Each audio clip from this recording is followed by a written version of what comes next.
we're talking about Beatles, right? So tell us about the story about the Abbey Rose.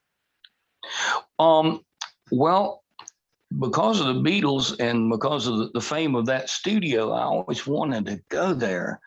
And my wife and I were in London, I think it was back in 2007 or 2008. And I wanted to go by the studio and just get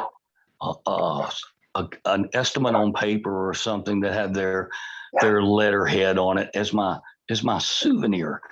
And we arrived and I asked for the right person in the mastering department. I'd already been online and checked it out, And she took me upstairs and said, I want you to introduce you to this young engineer. And I'm thinking, wow, this is really cool because they don't allow the public in there. If you don't have business, you don't get in.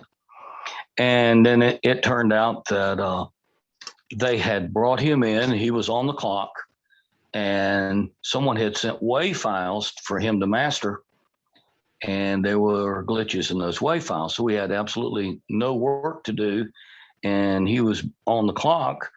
And so she said, if you want your project done, we can do it for you right now at this price. And she gave me this incredible rock bottom price. and I did it. And I came back 2 more times and they honored that price because, it was, they knew I didn't have a big budget. I didn't, but the work was impeccable. I had over 50 songs remastered there. And it turns out that the engineer was a young man named Christian Wright. And a few years after that, he mastered the soundtrack for the movie Gravity and won an Academy Award for that. They do a lot of soundtrack mastering there.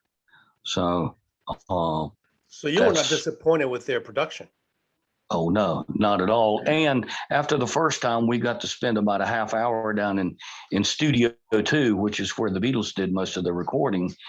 And just walking around in there was, oh man, that was hallowed ground to me. Absolutely. You feel that Yellow Submarine vibe.